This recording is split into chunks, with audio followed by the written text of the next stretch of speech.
Generando Confianza es el podcast de AEPAE, la Asociación Española para la Prevención del Acoso Escolar, quienes junto con expertos invitados hablaremos de cómo prevenir y actuar frente al acoso y ciberacoso escolar. Prepárate para escuchar, reflexionar y actuar. Bienvenidos y bienvenidas a un nuevo episodio de Generando Confianza, el podcast de AEPAE, la Asociación Española para la Prevención del Acoso Escolar. Aquí hablamos de acoso, de prevención, de convivencia y de transformación personal. Soy Enrique Pérez Carrillo, presidente de AEPAE, y en el episodio de hoy abordaremos un tema profundo y muy poco visibilizado, que es las secuelas del bullying en la vida adulta.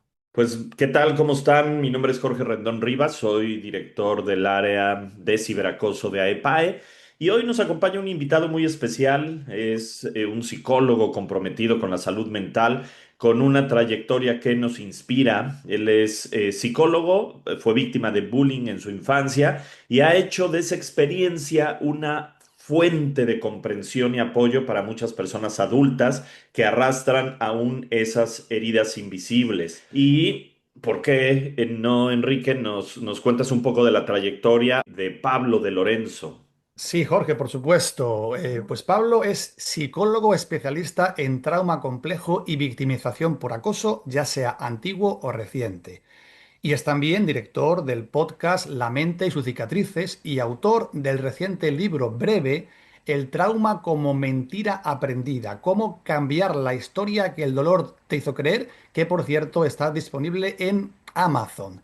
Y aparte de esta introducción breve, es importante el destacar que Pablo ha trabajado en centros de salud mental, ha desarrollado talleres para víctimas de acoso escolar en la adultez y actualmente pasa consulta privada en un enfoque terapéutico integrador. Y además de esto es formador en programas de sensibilización sobre violencia escolar y ha colaborado además en investigaciones sobre memoria emocional del trauma infantil. Así que gracias por estar aquí, Pablo, y seguimos. Muchas gracias. Bueno, Pablo, pues vamos directamente con el tema.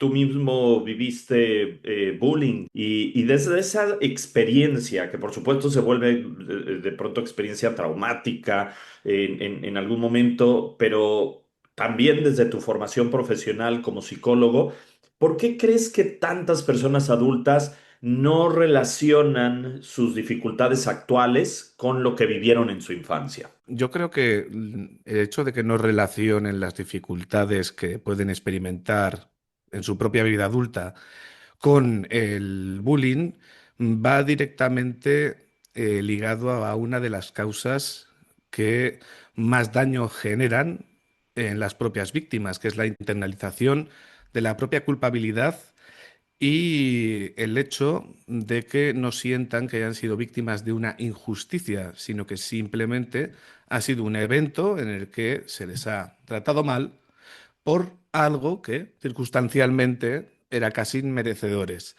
Entonces la vida evolucionando y esas personas se van a ir viendo con baja autoestima, con baja capacidad de afrontamiento de situaciones sociales, pero no lo terminan de vincular con que fue el bullying el que destruyó esa autoestima que ya estaba maltrecha quizás o que la han destruido totalmente y directamente viven sumidos en una especie de mentira sobre sí mismos que les lleva a un sufrimiento probablemente que lo manejan como pueden, de diferentes maneras. Y sobre eso, ¿puedes explicarnos cuáles son los síntomas o comportamientos más frecuentes que observas en estos adultos? Porque quizás cuando los escuchen se puedan identificar con ellos, ¿no? Y es un clic, ¿no? Para saber el que su problema de hoy día tiene un origen, ¿no? En la infancia.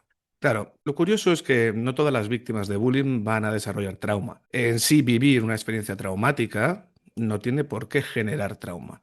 Tiene que haber varios factores para que se produzca. A ver, pero es fundamental entender que el bullying es una forma reiterada de violencia, no es un evento único, como sería el trauma simple, que esto ya es otro tema.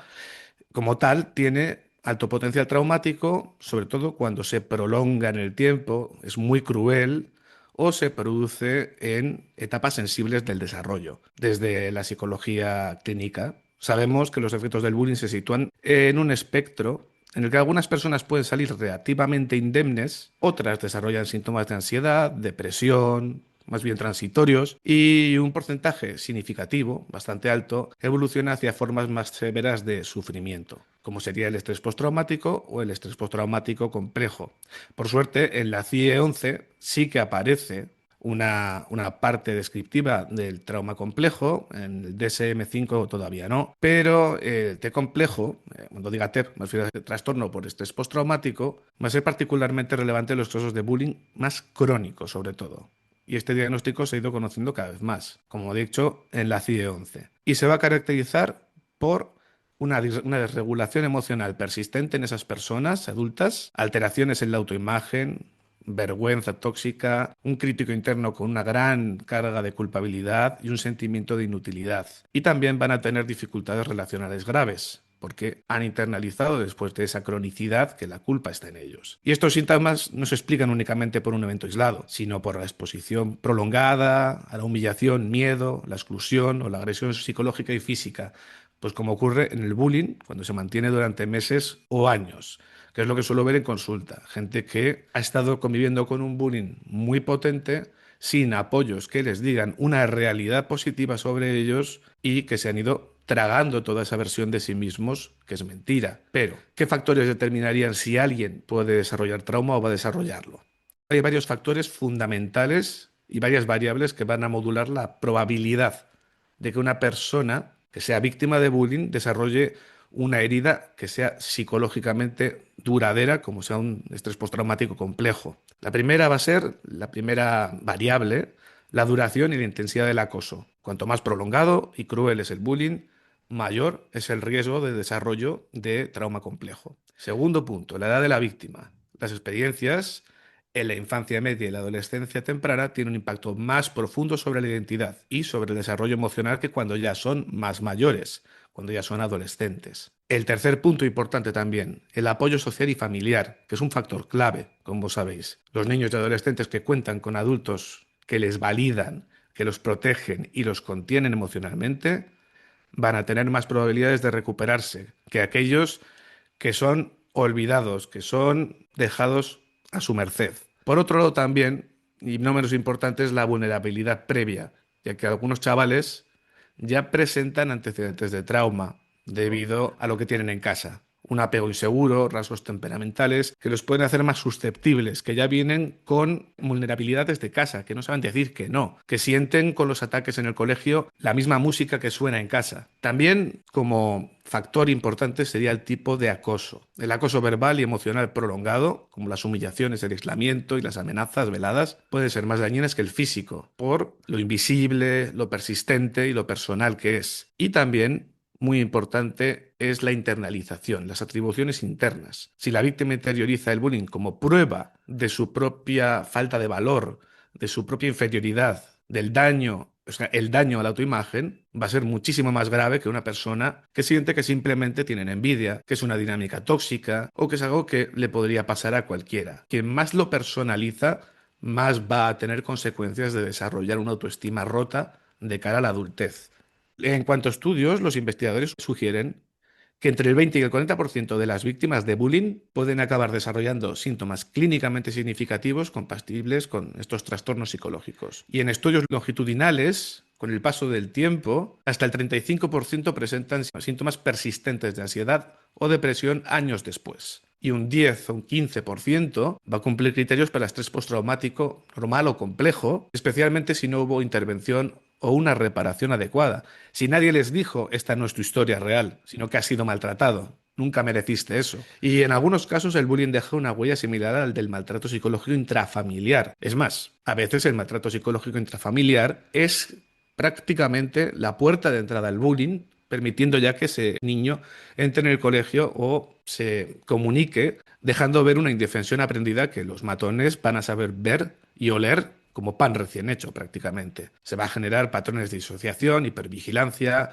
culpabilidad autoasumida y muchas dificultades para vincularse afectivamente en la edad adulta, ya que no han terminado de reparar esa internalización de esto es por mi culpa. Pues de hecho, Enrique, en EPAE, ahora que mencionó Pablo este término de indefensión aprendida, es Ujú. un término que repetimos constantemente. Es un término que está presente en los niños, qué importante. Cuando hablamos de estas víctimas, que por todo lo que nos acabas de decir, nos acabas de comentar, estos estudios, la falta de acompañamiento, el a veces no saber hacia dónde ir, qué hacer, bueno, al final, cuando te vuelves adulto, esta víctima que no sana se puede convertir en un blanco fácil de otros abusos. De pronto pienso, porque hay muchos tipos de abusos, pero pienso en el mobbing, por ejemplo, ¿no? Este acoso que se da en el ámbito laboral, ¿no? Y que también tiene ahí una fuerza importante y al final es psicológicamente fuerte para la persona que lo sufre. Sí, sí, la respuesta es sí. O sea, esto que hemos podido oír alguna vez de que el maltrato, el bullying o lo que sea endurece a las personas es una mentira flagrante, ¿vale? Porque si una persona tiene interiorizado algo hay malo en mí,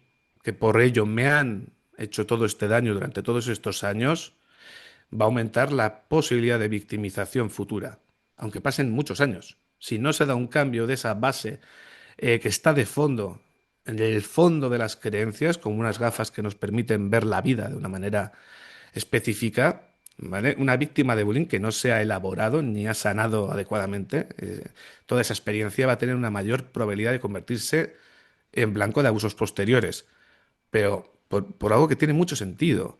O sea, y esto ya sea en la adolescencia, en relaciones sentimentales o incluso en el ámbito laboral. Esto no es casualidad.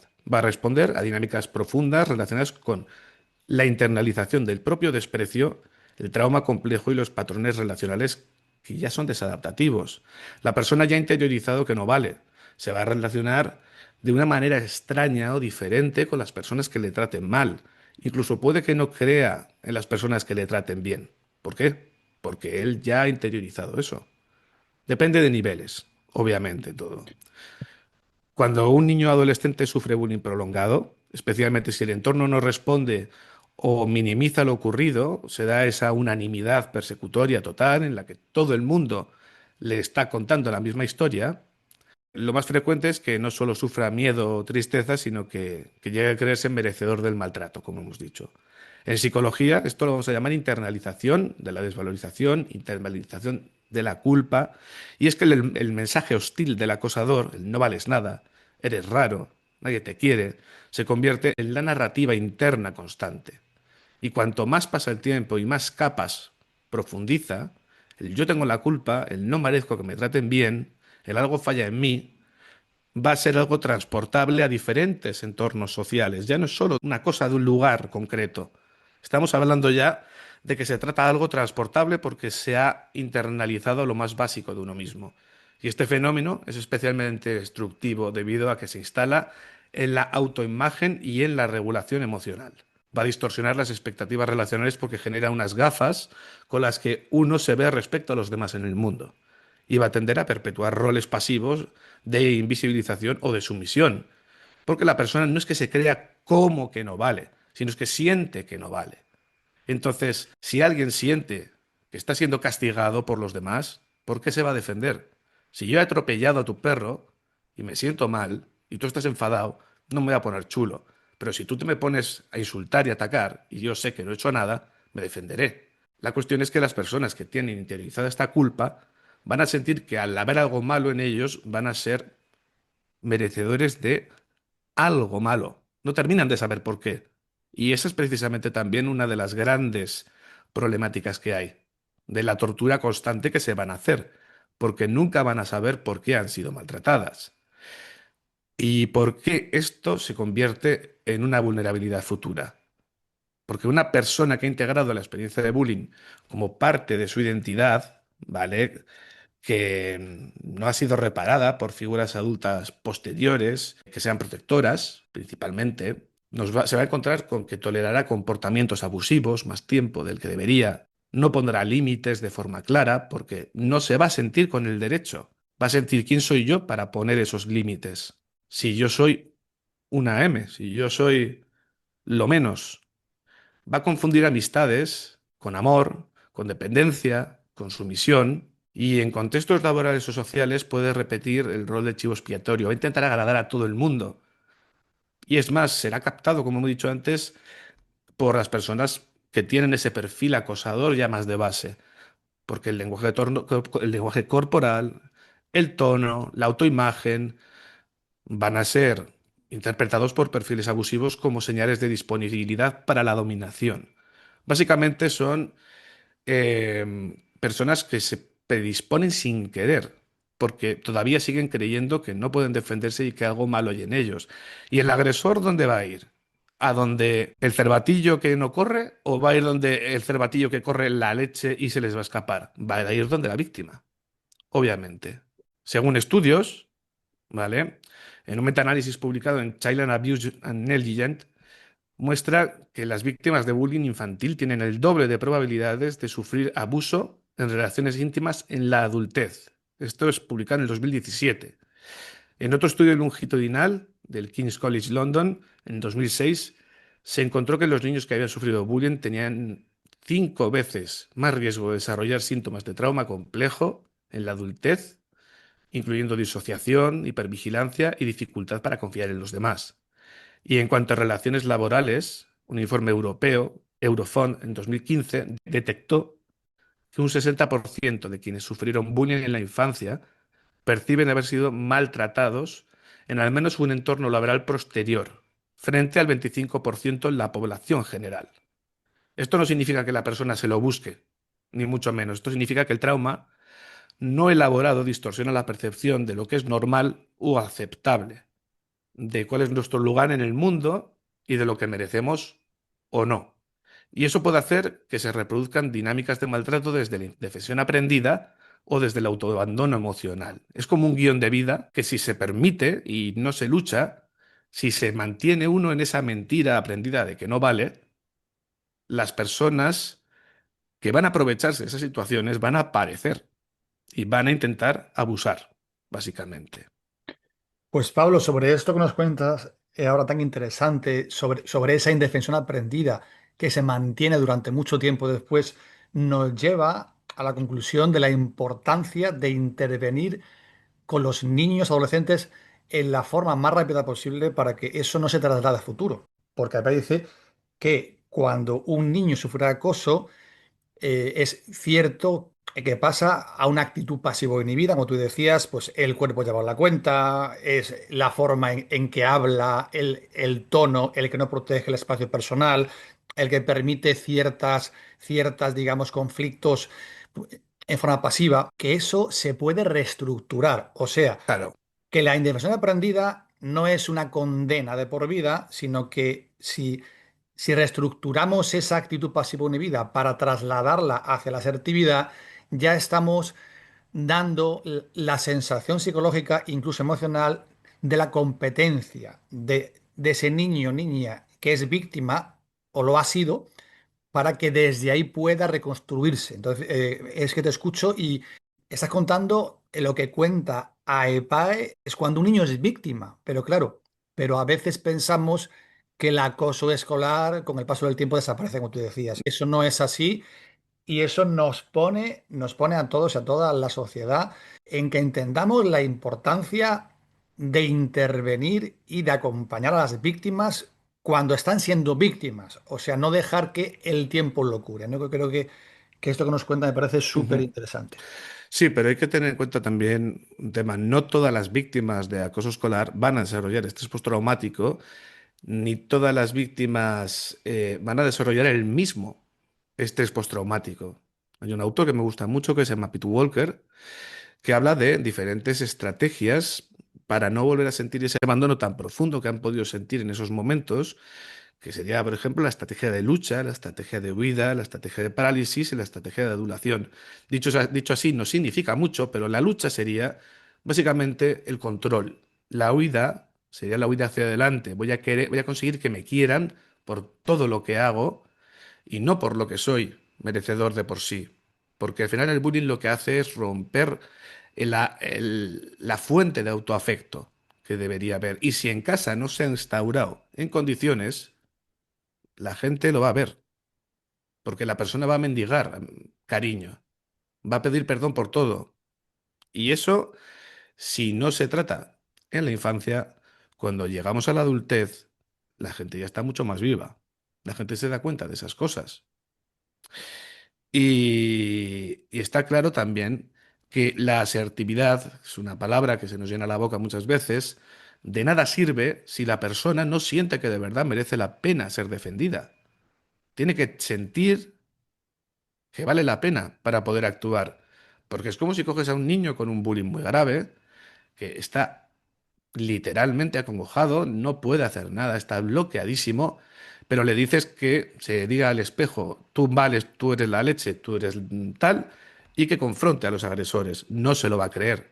Primero hace falta que se sienta de verdad que nunca ha merecido esos maltratos para luego poder defenderse, básicamente.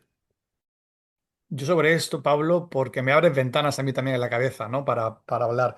Claro, con todo lo que nos cuentas, se me plantea la posibilidad de hacer algún tipo de trabajo grupal, pues como hacemos en AEPAE con las víctimas severas, que Sí, hacemos un campamento de verano para víctimas severas, que sí. hacemos exactamente lo que tú explicas, es el que un niño víctima, el que se acepta a sí mismo, el que tenga un buen autoconcepto, en el que entienda que él no es culpable del maltrato y desde ahí armar una serie de herramientas para que las sienta más, para que las sepa, como tú decías, que el que no basta, el que a un niño le digamos que puede, el niño tiene que sentir que tiene la capacidad de afrontarlo, pero con una serie de herramientas bien trabajadas para que las integre en ese comportamiento pasivo inhibido que ya está dejando de serlo.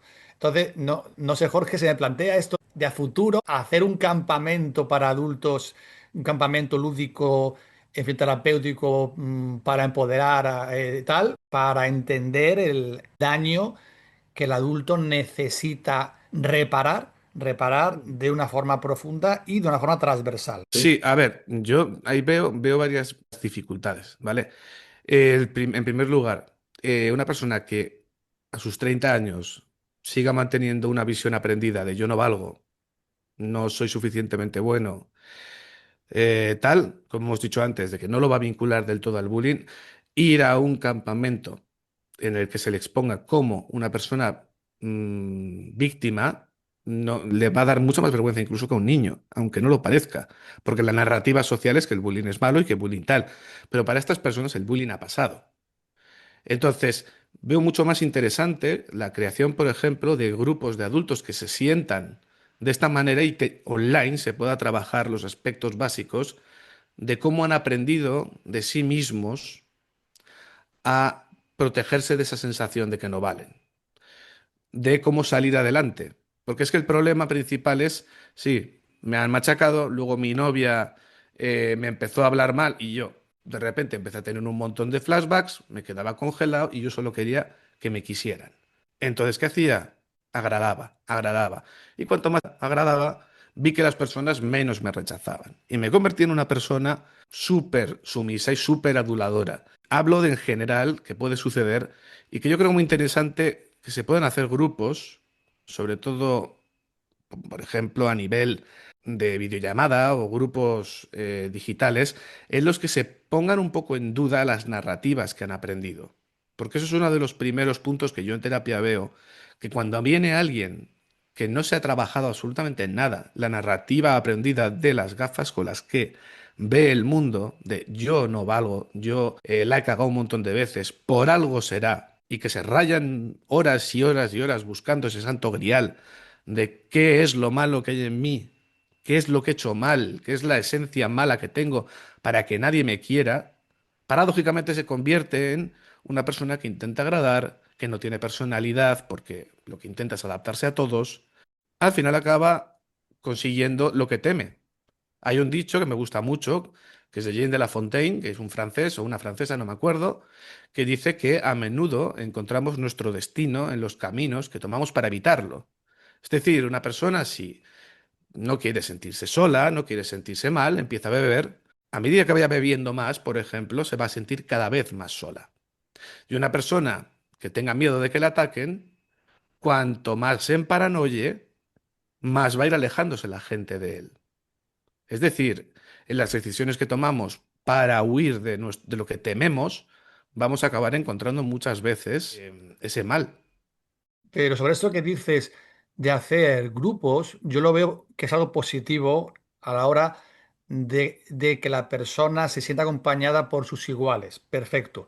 Pero hay algo que siempre trabajamos en AEPA. Yo creo que es algo novedoso también un poco, que es que al final lo que hace una persona enfrente su problema es que haga una exposición en vivo de forma progresiva, dando herramientas y que vaya ganando confianza poco a poco, porque al final lo verbal sí te puede ayudar a encontrar esa narrativa tóxica, ¿no? Ujú. Pero, claro, eso es necesario, pero yo creo que también la parte experiencial de que estés en un entorno seguro, por supuesto, pero Ajá. el que puedas ir aplicando ciertas herramientas en un entorno seguro, con expertos, con acompañamiento, y el que tú vayas sintiendo emocionalmente el que eres capaz. De hecho, el cuerpo es el que integra la emoción. Entonces, que el que es víctima, su cuerpo lo delata, como tú decías, ¿no? Por la actitud. Pero claro, si reestructuramos desde la base toda esa actitud corporal, visual, comunicativa, por supuesto, con toda la parte que tú dices, de entender el por qué, el por qué estamos en esta situación, el autoengaño que tú decías, de las máscaras, ¿no? Pues que uno se pone para sobrevivir, pero entendemos que la experiencia, digamos, sensorial, emocional completa, es lo que realmente, bajo nuestra experiencia de AEPAE como asociación, que los cambios profundos son cuando la víctima no sabe que puede, sino cuando siente que puede. Yo creo que ahí está el cambio que hemos visto durante muchísimo tiempo con las víctimas, ¿no? Que las dos cosas yo creo que son necesarias y son complementarias. Claro, aquí estamos hablando quizás de exposición, ¿vale? Para un niño, una exposición en un campamento en el que no le fastidian y puede hablar grupalmente de estos temas es innovador y le puede ayudar muchísimo, pero para un adulto, en parte es lo que te comentaba, que puede ser un poco una exposición. Pero claro, la terapia grupal en sí, yo creo que sería necesaria antes de poder hacer una experiencia en vivo de grupo, terapias grupales online, por ejemplo, de gente que vea lo que le ha pasado y que, similarmente a su historia, no es real, que sea mala persona, ni que no pueda salir de ello. O sea, la terapia grupal creo que puede venir muy bien. Y luego hay tipos de terapia que pueden ayudar muchísimo con esto, como por ejemplo la cognitivo-conductual orientada al trauma, los sistemas de familia interno y el MDR, que es un poco como yo trabajo, es una mezcla entre esas tres cositas. Al final, grupos estaría muy bien y sobre todo terapia grupal, aunque sea online, para que se pueda dar validez a las experiencias y sobre todo, más que validez, que eso parece como decir sí, sí, muy bien, es darle una interpretación realista y compasiva hacia sí mismo. Es decir, que los demás puedan ser compasivos en la propia memoria de la persona y que él aprenda a ser compasivo consigo mismo. Porque una de las características que tiene el haber tenido una victimización tan temprana y haberlo internalizado es el hecho del crítico interno que nos metemos dentro. Es decir, desarrollamos una voz interna que nos mete caña para poder conseguir ser perfectos y queribles. Y si encontramos gente en terapia grupal que nos ayude a ver que eso no es necesario y que no va a pasar nada por no meternos caña, es un paso para poder empezar a tratarnos bien. Bien, Pablo, de hecho, se nos acaba un poco el Sí, se tiempo. nos ha ido un poco el tiempo. Está perfecto porque además, bueno, como tú sabes y seguramente la gente que nos está escuchando, bueno, a lo mejor no lo saben, pero en AEPAE tenemos una psicorred y es una psicorred en donde hay una serie de psicólogos y psicólogas especializadas y especializados en acoso y ciberacoso escolar. Nos encantaría que tú pudieras participar también para integrar una serie de dinámicas, para poder discutir y para poder dar opciones a la gente que está en esta situación, como lo está comentando Enrique. Y bueno, para ir terminando un poco y hacerlo rápido, nos gustaría que nos dijeras, muchas personas obviamente adultas que vivieron este acoso escolar se sienten incomprendidas. De pronto dicen, bueno, ya es tarde para sanar. ¿Sí? Danos una serie de recomendaciones para cuidar, por un Ujú. lado, la salud emocional y dejar de arrastrar esa herida. En forma de conclusión, para ir cerrando, para que no se nos quede abierta justamente esta herida. Vale, a ver, yo creo que es una cosa muy importante que la gente tiene que oír. Va directo a ellos, va directo a ti. No estás exagerando, ni eres débil y no es tarde todavía para cambiar eso que sientes. El acoso escolar no es solo un mal recuerdo del pasado, existió. Para muchas personas sigue vivo de formas sutiles pero constantes en cómo te hablas a ti mismo, en esa vocecita que te dice que no vales tanto, que es mejor no destacar, que nadie te va a tomar en serio. El bullying deja marcas profundas cuando se vive en soledad o en silencio y muchas veces se arrastra durante años, como si fuera parte de tu forma de ser, pero no lo es. Es una herida, no es una identidad, es una vivencia que se ha tenido que se ha interiorizado como causante uno mismo. Desde mi perspectiva trabajando con adultos que fueron víctimas de acoso escolar, para mí tres pasos iniciales que pueden ayudarles a empezar un camino de reparación emocional. En primer lugar, validar la historia que vivieron sin filtros. Muchas personas adultas van a tender a minimizar lo que vivieron. Eran cosas de críos, ya pasó, hay gente que lo tuvo peor, pero no se trata de hacer comparaciones, sino de darnos el permiso de decir, lo que viví me dolió, me marcó, y me merezco mirarlo con respeto. La validación es el primer antídoto contra la vergüenza, porque si tú mismo, si nosotros mismos seguimos negando o trivializando nuestro sufrimiento, es imposible empezar a cuidarlo. Vamos a ridiculizarnos a nosotros mismos sin quererlo. Segundo punto, identifiquemos los ecos del pasado en nuestro presente. Tal vez ya no haya agresores a nuestro alrededor, pero el daño sigue. Si nos cuesta poner límites o sentirnos seguros en grupos, si sentimos que nunca encajamos del todo, si nos esforzamos demasiado por agradar o por no molestar, o si tenemos una relación conflictiva con nuestra propia voz interna, con ese crítico interno que he comentado antes, o con nuestro cuerpo, o con nuestro derecho a existir con plenitud y vivir sin complejos. Reconocer que este eco viene del acoso y que no es una falla personal, que es un acto de justicia y de conciencia interna. Por último, buscar espacios seguros para hablar de esto, que es súper importante. La sanación, por norma general, no va a ocurrir en una catarsis, no va a ocurrir en soledad. El trauma relacional se repara en relación. Y a veces basta con una conversación honesta con alguien que te escuche sin juzgar.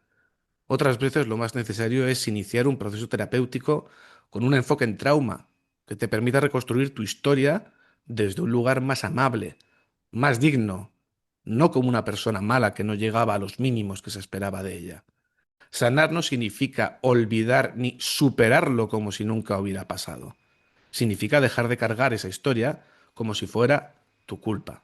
Significa empezar a mirarte con los ojos que nadie te ofreció en aquel momento, con respeto, con empatía y con un reconocimiento inherente de tu propio valor.